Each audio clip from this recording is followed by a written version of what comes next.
నమస్కారం. మన దగ్గర వెనకటికి ఒక సామెత ఉంటుంది, పనిలేని పెద్ద మనిషి పిల్లితలకాయ కొరుగుతాడని. పనిలేని పెద్ద మనిషి పిల్లితలకాయ కొరుగుతాడని తెలుసు నా సామెత. ఇది రేవంత్ రెడ్డికి పూర్తిగా వర్తిస్తుంది. పని చేయరాట్లేదు, ఉన్న పనిని సక్రమంగా సరిదిద్దలేకపోతుండు, సొంతంగా పని పిలిపించుకోలేకపోతున్నాడు. ఎంతసేపటికి బీఆర్ఎస్ పార్టీ పైన, కేసీఆర్ గారి పైన, కేటీఆర్ గారి పైన బట్టగాల్చి మీద వేసి ఒక శాడిస్ట్ లెక్క చిల్లర రాజకీయాలకి ఇవాళ రేవంత్ రెడ్డి గారు పాల్పడుతూ ఉన్నారు. దానిలో భాగంగానే ఇవాళ మోకాలుకు బోడిగుండుకు ముడిపెట్టినట్లుగా రేవంత్ రెడ్డి గారి స్పాన్సర్డ్ మీడియా హౌసెస్ కొన్ని, అదేవిధంగా రేవంత్ రెడ్డి గారి ప్రాపకంలో పనిచేస్తున్నటువంటి కొన్ని సామాజిక మాధ్యమాలు ఇవాళ పనిగట్టుకొని రాజేష్ ఎక్స్పోర్ట్స్ అనేటువంటి ఒక కంపెనీకి సంబంధించినటువంటి కార్యకలాపాలను గతంలో తెలంగాణ ప్రభుత్వంతో సంప్రదింపులు జరిపినాయి అనేటువంటి ఒక ఎంఓయూలు జరుపుకున్నాయి అనేటువంటి ఒక ఆరోపణలను బట్టగాల్చి మీద వేస్తూ ఇవాళ అప్పట్లో పారిశ్రామిక మంత్రి కేటీఆర్ గారికి లేకపోతే ప్రభుత్వానికి నర్మగర్భంగా అంటగట్టేటువంటి ఒక చిల్లర గోబెల్స్ ప్రచారానికి ఇవాళ ఈ ప్రభుత్వం, రేవంత్ రెడ్డి గారి కంపెనీ ఇవాళ పాల్పడతా ఉంది. దీనిని తీవ్రంగా ఖండిస్తూ ఉన్నాం. ఇవాళ చాలా పేపర్లో వచ్చినాయి వార్తలు.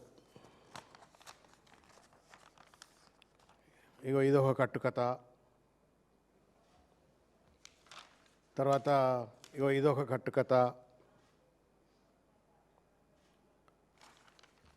ఇట్లా పని కట్టుకొని రేవంత్ రెడ్డి గారి యొక్క కార్యాలయం యొక్క ప్రేరేపణతో ఆయన తాబేదారులుగా పనిచేస్తున్న కొంతమంది మీడియా సంస్థలు పనిగట్టుకొని వాళ్ళ ఈ యొక్క వార్తా ఐటమ్ను రాసి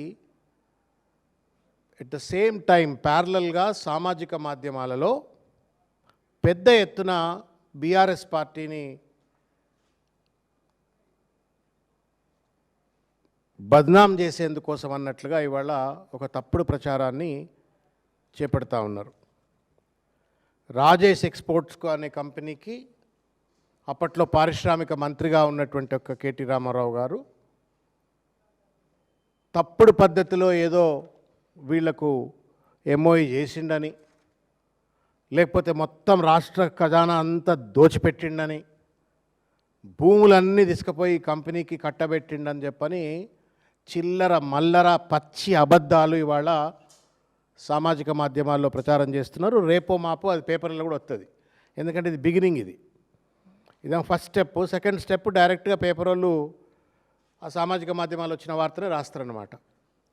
ఈ చిల్లర ప్రయత్నాలను ఎక్కడనో ఒక దగ్గర ఫుల్ స్టాప్ పెట్టాలా, నిజాలు నిగ్గు తేలాలా, ప్రజలకు మీడియా మిత్రులకు నిజాలు తెలవాలా, వాస్తవాలు తెలవాలా అని చెప్పిన ఉద్దేశంతో ఈరోజు ఈ పత్రికా సమావేశాన్ని ఏర్పరచడమైంది. వాస్తవానికి రాజేష్ ఎక్స్పోర్ట్స్ అనేటువంటి ఒక company fortune 500 company. It's a registered fortune 500 company or a recognised fortune 500 company. Fortune 500 అంటే తెలుసు, వరల్డ్లో ఉన్నటువంటి ఒక అన్ని కంపెనీలను ఒక rank order in terms of their performance, merit, whatever financial performance అంతా కలిసి ఒక ర్యాంక్లో పెడితే ఆ ఫస్ట్ 500లో వచ్చే కంపెనీని ఫార్చ్యూన్ 500 కంపెనీస్ అంటారు. అంటే ప్రెస్టీజియస్ అన్నమాట. అట్లా అని చెప్పని పేరెన్నిక కలిగినటువంటి ఒక కంపెనీ అని చెప్పని వాళ్ళు ప్రచారం చేసుకుంటున్నారు. ఆ ప్రచారానికి లోబడో లేకపోతే ఆ ప్రచారం కలిసి చేసినరో మొత్తానికి తెలియదు. 2022 సంవత్సరంలో కేంద్రంలోని భారతీయ జనతా పార్టీ ప్రభుత్వం, ఇదే నరేంద్ర మోడీ గారి ప్రభుత్వం 18,100 కోట్ల ప్రొడక్షన్ లింక్డ్ ఇన్సెంటివ్ పథకం కింద ఎంపిక చేసి వాళ్ళని ఎంపానల్ చేసి పెట్టినారు. అంటే దట్స్ ఎ క్రెడెన్షియల్. ఇంత పెద్ద భారతదేశం 18,100 కోట్ల రూపాయల ప్రొడక్షన్ లింక్డ్ ఇన్సెంటివ్ పథకం కింద దాన్ని రికగ్నైజ్ చేసి ఎంపానల్ చేసి రిజిస్టర్ చేసుకున్నారు అంటే it's like certificate, ISI Mudra. ఆ కంపెనీ గొప్పది అని చెప్పని బీజేపీ ప్రభుత్వం సర్టిఫికేట్ ఇచ్చింది. అదే సందర్భంగా మార్చ్లో వీళ్లకు BJP has recognised as a PLI listed company అని చెప్పని బీజేపీ ప్రభుత్వం నరేంద్ర మోడీ గుర్తించినాడు. జూన్ 22వ తారీఖు నాడు ఎమోలెడ్ డిస్ప్లే ఫ్యాబ్ అని చెప్పని మనం చిప్స్ అంటాం కదా, సెమీ కండక్టర్లు చిప్ తయారీ అని చెప్పని అంటాం కదా మనము, చిప్స్. ఆ చిప్స్ తయారీకి సంబంధించిన కంపెనీ, నేను 24,000 కోట్ల రూపాయల కంపెనీ నేను తెలంగాణలో పెడతా అని చెప్పని వచ్చినాడు. ఒకటి ఫార్చ్యూన్ 500 కంపెనీ, 2 కేంద్రమే 18,100 కోట్ల రూపాయల పిఎల్ఐ ప్రొడక్షన్ లింక్డ్ ఇన్సెంటివ్ పథకం కింద దాన్ని రిజిస్టర్ చేసుకొని ఎంపానల్ చేసుకొని ఒక సర్టిఫికేట్ చాపా ఐఎస్ఐ మార్క్ ఇచ్చింది. ఇచ్చిన తర్వాత ఒక రాష్ట్రం దగ్గరికి వచ్చి నేను బికాజ్ తెలంగాణలో కేటీఆర్ గారు పెద్ద ఎత్తున చిప్ మ్యానుఫ్యాక్చరింగ్ సెమీకండక్టర్ ఇండస్ట్రీని బాగా ప్రమోట్ చేయాలని చెప్పని ప్రయత్నంలో భాగంగా వాళ్ళు వచ్చి మేము కంపెనీ పెడతాం 24,000 కోట్లదంటే ఓకే రా భయ్ రా పెట్టు, నీకు ఏదో ఫార్చ్యూన్ 500 లిస్ట్లో ఉన్నావు, నువ్వు నరేంద్ర మోడీ కూడా గుర్తించిండు, బీజేపీ కూడా గుర్తించింది కదా, నువ్వు వచ్చి మరి కంపెనీ పెట్టు అని చెప్పని వారితో ఎంఓయూ చేసుకున్నారు. This is quite natural that any minister or any government would do it. అట్లే చేసిన తర్వాత వాడికేం పోయేగాలం వచ్చిందో, వాడికేం కష్టం వచ్చిందో నష్టం వచ్చిందో వాడు మళ్ళా అందాజ్ దఖలియలే అడిగా మళ్ళా ఎంఓయూ చేసుకుంటూ మళ్ళీ డిసపియర్ అయిపోయాడు. MOU does not mean that the government has given him any money or grant or land, ఏదో ఇచ్చినట్టు ఏం లేదు. నా దగ్గర కంపెనీ పెడతా అంటే రారా భయ్ కంపెనీ పెట్టు అని చెప్పని. ఎట్లయితే రేవంత్ రెడ్డి గారు ఆయన సంబంధించిన వాళ్ళ మిత్రులతోటి వాళ్ళ తమ్ముడితో కూడా చేసిండని చెప్పని వార్తలు విన్నాం మనం. గోడి మీడియా అనే కంపెనీతో, స్వచ్ఛ బయో అని చెప్పని కంపెనీతో, ₹1,00,000 పెట్టుబడి లేనటువంటి ఒక కంపెనీకి 1,000 కోట్ల రూపాయల ఎంఓయూలు చేసుకొని డావోస్లో ఎట్లయితే వచ్చిండో అది తప్పు కాదు. కానీ ఒక fortune 500 company Modi government recognise that it is the production linked incentive scheme కింద రికగ్నైజ్ అయిన కంపెనీతో ఒక ఎంఓయూ చేసుకున్న తర్వాత వాడు రాలే. ఎంఓయూ ఆధారంగా అప్పుడున్నటువంటి ఒక ప్రభుత్వం కేటీ రామారావు గారు కానీ లేకపోతే బీఆర్ఎస్ ప్రభుత్వం కానీ ₹1 కూడా ఇవ్వలే, ఒక గ్రాంట్ ఇవ్వలే, ఒక ఇన్సెంటివ్ ఇవ్వలే, 1 ఇంచు భూమి కూడా వాడికి కేటాయించలే. It is just that MOU has been entered. దాంతోపాటుగా ఇంకొక క్రెడెన్షియల్ కూడా ఏంటి అంటే, నేను ఇంతకుముందు చెప్పినట్లుగా కేంద్ర బీజేపీ ప్రభుత్వం దాదాపు ఈ కంపెనీలో 600 కోట్ల రూపాయల పెట్టుబడి ఎల్ఐసి పెట్టొచ్చు అని చెప్పని ఎల్ఐసికి కంపెనీ కూడా పర్మిషన్ ఇచ్చేసింది. అంటే BJP has certified this company in 2 forms. ఒకటి ప్రొడక్షన్ లింక్డ్ ఇన్సెంటివ్ 18,100 కోట్ల దాంట్లో ఎంపానల్ చేసుకున్నారు, రిజిస్టర్ చేసుకున్నారు. 2 ఎల్ఐసి ద్వారా, అంటే మనం అందరం పాలసీలు కట్టి ఎల్ఐసి పాలసీలు చేసుకుంటాం కదా, అందులోకి వెళ్ళి 600 కోట్ల రూపాయలు ఈ కంపెనీలో పెట్టుబడి పెట్టొచ్చు అని చెప్పని ఈ ప్రభుత్వం పర్మిషన్ ఇచ్చింది. 2 సర్టిఫికేట్స్, క్రెడెన్షియల్స్ కేంద్ర ప్రభుత్వం ఇచ్చింది. దాంతోపాటుగా ఈయన ఫార్చ్యూన్ 500 ఇవన్నీ చూసిండు, ఎంఓఏ అయిపోయినాక వాడు రాలేదు, పోలేదు, వాడు ఎక్కడ పోయిండో అందాజ్ దఖలు ఇవ్వలేదు, మనం 1 ఇంచు భూమి ఇవ్వలేదు, వానికి ఏం పర్మిషన్లు ఇవ్వలేదు, ఏం లైసెన్సులు ఇవ్వలేదు, ఏమి ఇవ్వలేదు. ఎంఓఈ దగ్గరనే కథం తాగిపోయింది. పని కట్టుకొని వాళ్ళ ఈ వార్తలన్నీ కూడా ప్రింట్ చేయించడంతో పాటుగా మరో పక్కన సామాజిక మాధ్యమాలలో కేటీఆర్ గారికి బీఆర్ఎస్ ప్రభుత్వానికి ఈ రాజేష్ ఎక్స్పోర్ట్స్కి ఏదో సంబంధం ఉన్నది, పెద్ద ఎత్తున ఏదో ప్రభుత్వం నుండి దోచిపెట్టిండ్రు అని చెప్పని చిల్లర మల్లర ప్రయత్నాలు చేస్తూ ఉన్నాడు. ఇంతకంటే నీతిమాలిన సిగ్గుమాలిన చర్య ఇంకేమైనా ఉంటుందా? రేవంత్ రెడ్డి గారు దయచేసి మీరు సమాధానం చెప్పాలా, సిగ్గుండాలా. You are so incompetent, inefficient that కంపెనీల పేరు మీద దావోస్కు పోయి ఐటీ ఇండస్ట్రీ అంటే న్యూక్లియర్ చైన్ రియాక్షన్ అని చెప్పని సొల్లు మాట్లాడి నువ్వు దాదాపు 3-4 లక్షల కోట్ల రూపాయల విలువ చేసేటువంటి ఒక పెట్టుబడులు నేను ఆకర్షించిన అని చెప్పని డప్పులు కొట్టుకుంటూ ప్రజల సొమ్ముతోటి దావోస్లో జల్సాలు విందులు వినోదాలు చేసుకునే రేవంత్ రెడ్డి గారు, మేము అడుగుతా ఉన్నాం ఇవాళ, చేయనటువంటి ఒక ఒప్పందంలోనే ఆగిపోయినటువంటి ఒక కంపెనీకి సంబంధించిన ఒక అంశాన్ని కేటీ రామారావు గారికి బీఆర్ఎస్కు అంటగట్టి అలా ఒక సాడిస్ ప్లెజర్ను పొందుతున్న రేవంత్ రెడ్డి, మరి నువ్వేం చేస్తున్నావు చెప్పవా దావోస్కు పోయి? ఎన్ని కంపెనీలు ఇంతవరకు గ్రౌండ్ అయినాయి సమాధానం చెప్పగలుగుతావా? మీ సోదరుడని చెప్పబడేటువంటి ఒక వ్యక్తితో నువ్వు ఎంఓఈ చేసుకున్నావు అని చెప్పని పుంకానుగా పేపర్లో వార్తలు వచ్చినాయి, అభియోగాలు వచ్చినాయి, ఆధారాలతో బయటపెట్టినరు. ఒక్కనాడు కూడా నోరిప్పలే నువ్వు.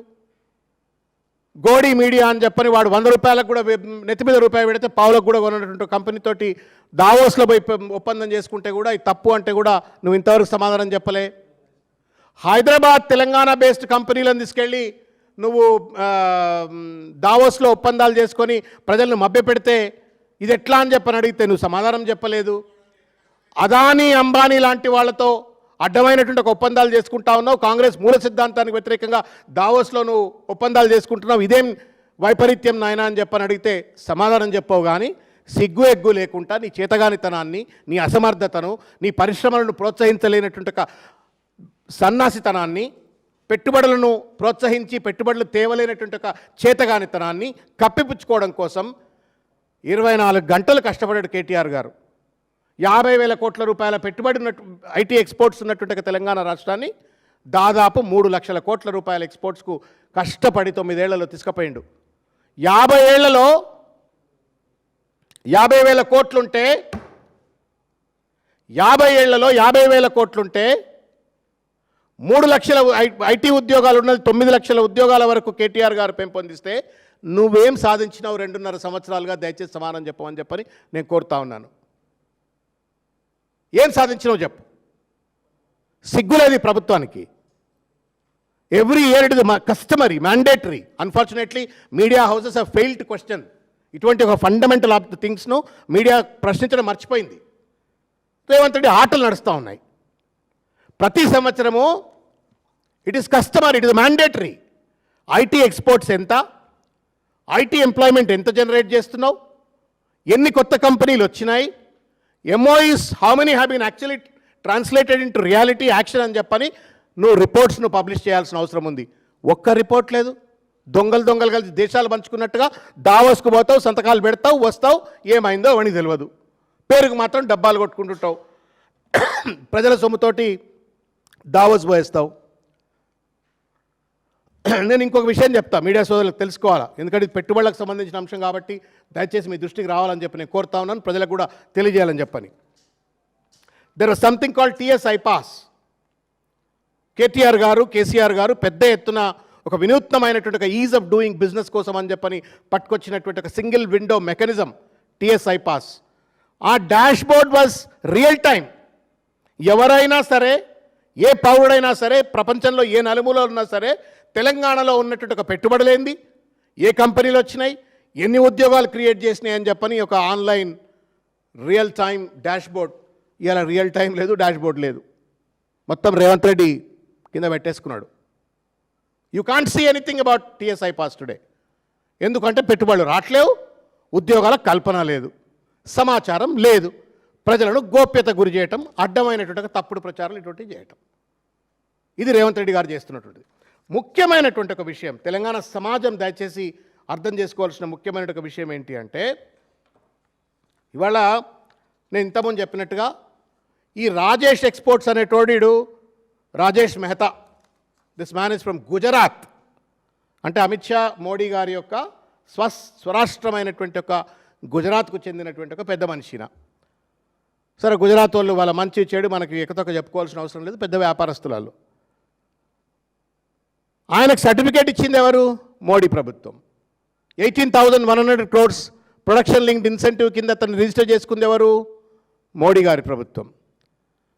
ఆయనకు ఎల్ఐసి 600 కోట్ల రూపాయలు పెట్టుబడి పెట్టమని చెప్పింది ఎవరు? బీజేపీ మోడీ గారి ప్రభుత్వం. మనమేం చేసినామో బీఆర్ఎస్ ప్రభుత్వము కేవలం ఒక ఎంఓయూ మాత్రమే చేసింది. వాడు ఎంఓయూని యాక్షన్లో ఆచరించకపోయేటప్పటికీ వాడు రాలేదు, మనం భూమి ఇవ్వలేదు, లైసెన్స్ లేదు, ఏం లేదు. At the stage of the signature it self it died. అట్లా చాలా ఎంఓయూలు అయితే చాలా ఎంఓయూలు యాక్షనబుల్ కావు. నేను అడుగుతా ఉన్నాను రేవంత్ రెడ్డిని, నీకు దమ్ము లేదా? నీకు ధైర్యం లేదా?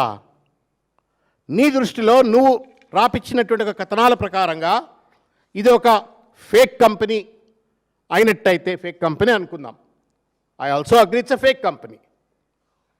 In spite of that being a fake company, if the Modi government has granted the status of production linked incentive of 18,100 crores, 600 crores of LIC investment పెట్టమని చెప్పని మోడీ ఒప్పుకున్న తర్వాత, పర్మిషన్ ఇచ్చిన తర్వాత, ఒకవేళ అది ఫేక్ కంపెనీ అయినట్టయితే నువ్వు ఎవరిని అడగాల రేవంత్ రెడ్డి? కేటీఆర్ బట్టగాల్చి మీద వేస్తావు. సిగ్గుందా నీకేమైనా?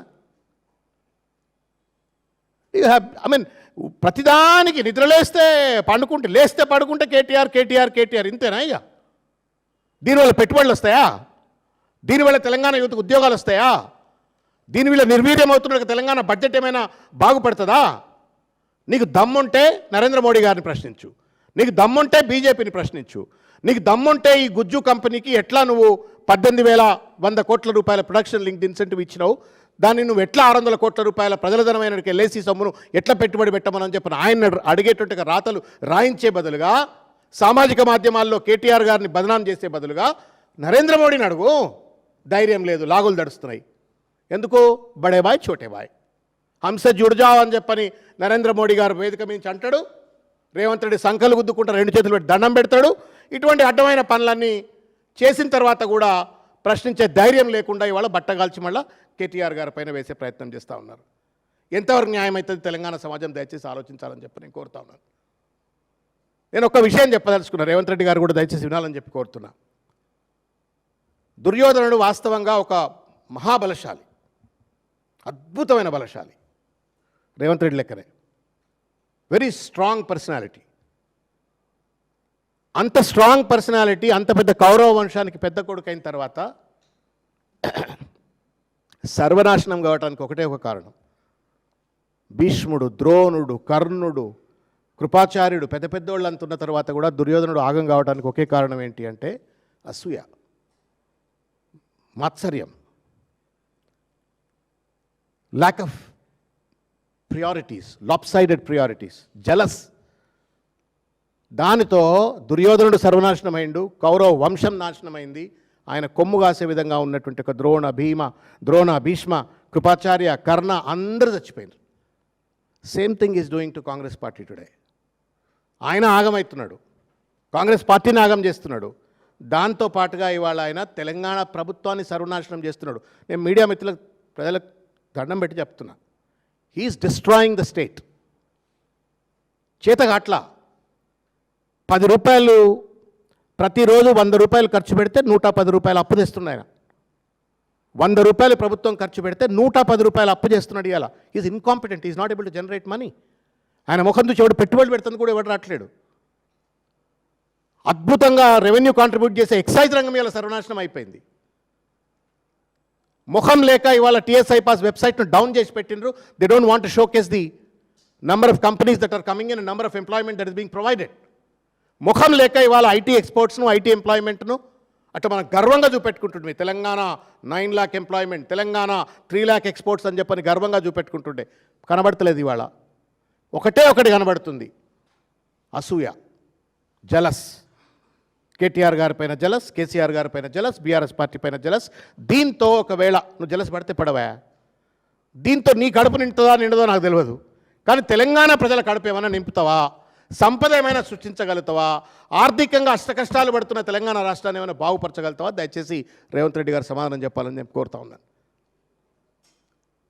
బట్టగాల్చి నువ్వు మీదేసినంత మాత్రాన కేటీఆర్ గారు పడ్డ కష్టం, ఆయన పారిశ్రామీకరణలో, తెలంగాణ అభివృద్ధి పథంలో ఆయన సాధించిన విజయాలను నువ్వు కప్పిపుచ్చలేవు అని చెప్పని కోరుతున్నా. నేను ఇప్పటికైనా విజ్ఞప్తి చేస్తున్నా, ప్లీజ్ పే అటెన్షన్. పాపం ఆ శ్రీధర్ బాబు ఇండస్ట్రీ మంత్రి, ఆయనను పక్కకు నెట్టేసి నువ్వే పారిశ్రామిక మంత్రి లెక్క ముందొచ్చి డ్రామాలు చేస్తున్నావు. నువ్వు చేస్తే చేసుకో, నాకేం అభ్యంతరం లేదు. But you have accountability. నువ్వు జవాబుదారితనం ఏది నీకు? పరిశ్రమల పెంపొందించేందుకు, పెట్టుబడులు ఆకర్షించేందుకు, ఉద్యోగాల కల్పనలో నీ యొక్క కాంట్రిబ్యూషన్ ఏంది? దయచేసి సోయి తెచ్చుకొని పరిపాలన చేయి, అసూయ వదిలిపెట్టు, అనవసరమైనటువంటి తప్పుడు ప్రచారాలు బంద్ చేయాలని చెప్పని నేను రేవంత్ రెడ్డి గారికి విజ్ఞప్తి చేస్తాను.